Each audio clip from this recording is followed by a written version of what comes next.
Hey everybody, welcome to another War Machine Tuesday. I'm Lightem'up here. I got a battle report between my forces of Cygnar and my buddy's Mercenaries. He's bringing General Ossrum list, or General Awesome as he calls it.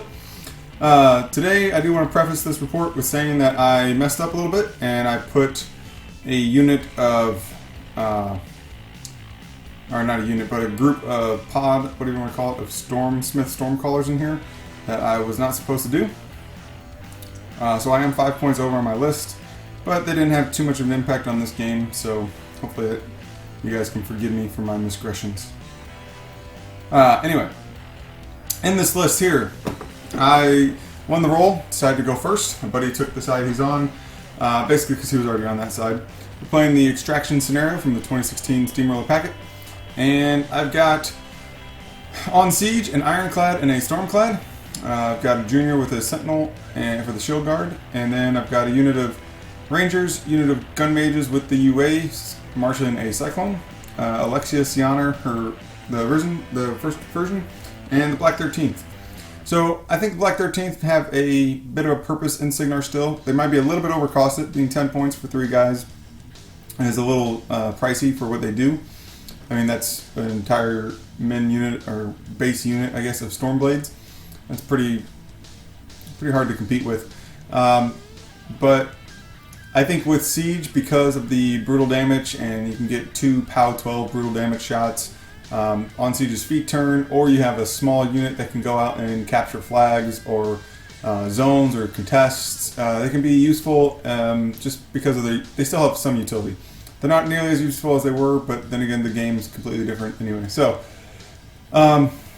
on this first turn, you're just going to see a bunch of running. So my only thing I did is put Arcane Shield up on the Stormclad, and then everything else is just running into place. Siege put out that Foxhole. I am also going to say I messed up the way Foxhole works. I didn't realize that now you can't put it around models. So in the second turn, I think I screwed up and put it around my gun mages, but once again, didn't make too much of a difference. But my list here, I am thinking about taking out my 2 heavies that are on Siege, replacing it with just a Storm Wall, and then taking something else out to make up the rest of those 9 points. Might be the Black 13th, might be the Rangers, I'm not sure. The goal of this list here is to have the Risen, and to some degree the Rangers, be a jam force if necessary. If my opponent's bringing really fast troops or a bunch of advanced deploy troops, then Alexia goes up front, and the Rangers obviously are already up front, and they get to go up and jam. And then if I'm facing a slow group, which is what I'm doing here this time, the Rangers still are up front, obviously, because they're AD. They just get to plink off what I need to plink off, and Alexia gets to be saved for a late game piece. And hopefully she has a bunch of Risen to make her really powerful and get to send in some POW 12 attacks on her on the caster if needed. Hopefully it won't be, but you never know. And then if necessary, or at the very least, she gets to make a Thrall Warrior every turn and send a Thrall Warrior Weapon Master POW 10 off to hit things, which under Siege's feet is really good.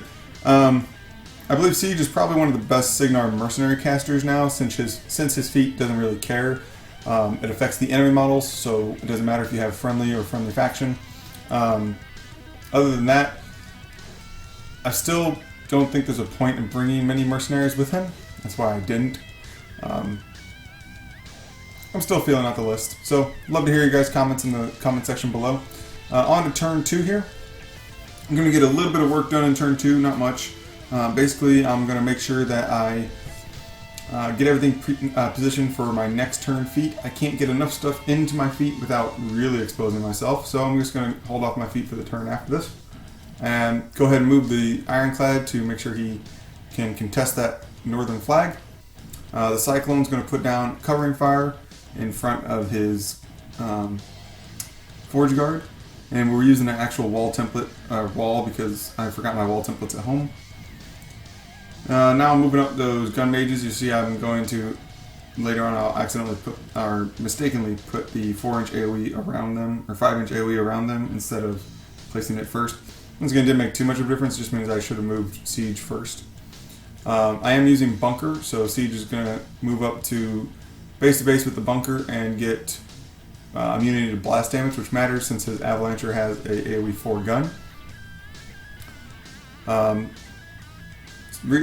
Siege took a POW 14 gunshot into one of the blasters, I believe, or into the blaster, I think. May have been one of the gunners. Not really sure. They look very similar to me. I can't really tell the difference, especially on a video.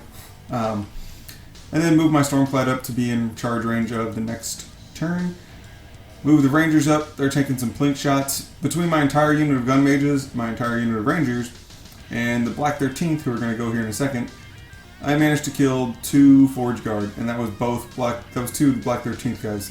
No one else killed anyone, so that was a sad turn 2 for me. I think with Ossrum's feat being the +3, I believe it's +3 speed and +3 armor for like all the dwarf models essentially. I had to stay back a little bit further with my heavies so that I didn't get charging power 10 weapon masters from the Forgeguard into my heavies' faces. That would have been really sad. Or power 11. And then fortunately I still out-threat the middle of his army because he kept the Forgeguard on the outsides. I can keep my 2 heavies there in the middle, and I can threaten all his little, I want to call them, all the light gun bunnies, and if he moves his heavies in front of that wall, I can threaten the wall too.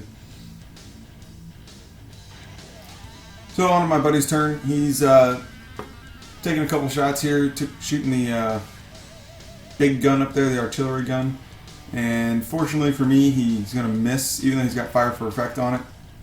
He will miss my Black 13th, and it will scatter and hit nothing, looks like.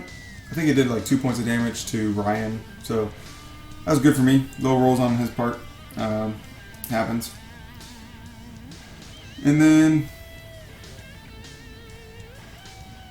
Ossrum had put up Snipe on the Avalancher. He upkept that so that he can get a shot off later this turn. You see the Blaster is moving up, and he's going to spray down 2 Rangers. And then the Driller's going to move up in front of that wall, which is good for me because that just puts him in prime position. Avalancher is going to move up and take a shot at Siege. Managed to hit Siege. Or sorry, deviates in front of Siege, misses him, and then the blast damage does nothing because of Bunker. Herne and Jonne are going to take shots over. I believe he targets the Cyclone here. We'll see here in a second. Yep, targets the Cyclone, and due to my Foxhole, it ends up really doing nothing. I think he did a couple points of damage to the Cyclone itself, but I think that was about it. And then his Forgeguard are going to run around that lake there in the center, or water, whatever you want to call it, in the center, really helping me out, keeping his Forgeguard off my flag. And then combine that with the covering fire template. I mean, I really funneled his guys right there into the center, which is perfect for me. I can go ahead and drop a ground pounder on them next turn and just wipe out like half his unit. And the gun mages under feet will wipe out the rest of them perfectly, hopefully. At the top there, his other unit of Forgeguard charged into my Rangers and managed to kill a couple more of them, so I'm down to just 2 Rangers left. Alright, so on to my turn. You see I'm putting a proxy base out there. That's where I want my Stormclad to charge into. So I put that proxy base out there and leave it there so I don't forget about it. And then this is going to be Siege's feet turn. And I want to make sure I get him into a good position where he's not going to get just murdered by a counter charge. So I move him up to get his objective, the 1 gunner in the back, the driller, all into my feet. And then drop a ground pounder after, obviously I got reload from Reinholdt. So dropped a ground pounder and hit, I think, 6 of the Forgeguard. Ended up killing 4 of them. So they didn't roll high enough. I didn't pop his feet yet. I popped it after I did the ground pounder because I only needed like 4s or 5s to kill. So I figured I might as well. You see right there, I dropped a 2nd ground pounder, and I apologize. I fucked that up. You'll see in a second we're going to put all 5 of those, put all 5 of the Forgeguard back, and we put John back on the table. Then I popped my feet and shot a rocket, POW 14 rocket into John and killed him anyway. Then I realized that I didn't give any focus to any of my Warjacks, and instead of charging the Stormclad into the Driller, I charged the Ironclad into the Driller. It managed to do 16 points of damage on the feet hit and one more point on the punch. And then charged the Stormclad into his blaster, which just annihilated the blaster. Power 19 on an armor 9. Tends to do that on a charge. You'll see 2 of the Rangers up top killed 2 of the Forgeguard. Only because of feet. That's the only reason. The Black 13th at the top managed to kill off 2 of the Artillery Corps, but due to promotions and low rolls on my part, failed to kill the actual artillery piece itself. The artillery piece was not in Siege's control range. So, and then my gun majors are going to go, and they're going to mop up the remaining Forgeguard on the bottom. I'm not sure if my opponent popping his feet last turn would have been useful. It definitely would have helped. But you got the Forgeguard, who would be armor 16 down to 8, up to 10, up to armor 13 with the feet, countering my feet, which means my gun mages would have needed 4s to kill instead of just auto killing. So, not a huge difference it would have made, I don't think, but it may have made some difference, especially on his jacks. You see Alexia moved up, and I charged the Thrall Warrior into the gunner that I had hit earlier with Siege's rocket on the turn prior, and straight dice damage roll kills him. And then on to my opponent's turn. I'm going to score 1 control point at the bottom of the screen. I shouldn't have been able to because that was scored with a Stormcaller, but I honestly could have just moved the Cyclone up to the flag. The Cyclone didn't do anything my turn because he had nothing to shoot at anyway. So, like I said, Stormcallers were in there, but they didn't really make a difference in this game. So, my opponent here, he's going to go ahead and, thanks to me not upkeeping the Foxhole, all of my gun mages died to that Avalancher there. Just straight, all of them died. The entire unit in one shot. That was unforeseen.